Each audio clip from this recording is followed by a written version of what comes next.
15 তারিখ সকাল 6:30টায় কাটোয়া স্টেশনে দাঁড়িয়ে থাকা ট্রেনের কামরায় ভয়াবহ আগুন লেগে যায়। আগুন নিয়ন্ত্রণে আনতে দমকলের 2টি ইঞ্জিনের আধ ঘন্টার উপর সময় লাগে। ট্রেনে যাত্রী না থাকায় কোনো বড় বিপদ ঘটেনি। পুড়ে ছাই ট্রেনের কামরা। শুরু হয়েছে তদন্ত।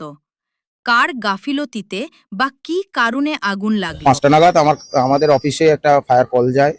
এখানে যে একটা কোচে আগুন লেগেছে, তো আমরা আসি এবং আগুনটা নেভাই। এটা কোথায় হয়েছে? এটা হচ্ছে কাটোয়া জংশনের 2 নম্বর প্ল্যাটফর্ম। পুরো ট্রেনটাই কি আগুন? না, পুরো ট্রেন না, একটা ট্রেনের একটা বগি, একটা কোচ। কোনো যাত্রী কি ছিলেন? না, এর মধ্যে কোনো যাত্রী ছিল না। এটা হচ্ছে এমটি অবস্থায় দাঁড়ানো ছিল। ট্রেনটা কি ছাড়ার কথা ছিল? সেটা বলতে পারবো না। আপনাদের কটা ইঞ্জিনে আগুন আসবে? 2টো ইঞ্জিন। কতক্ষণ চেষ্টা করলেন আপনারা?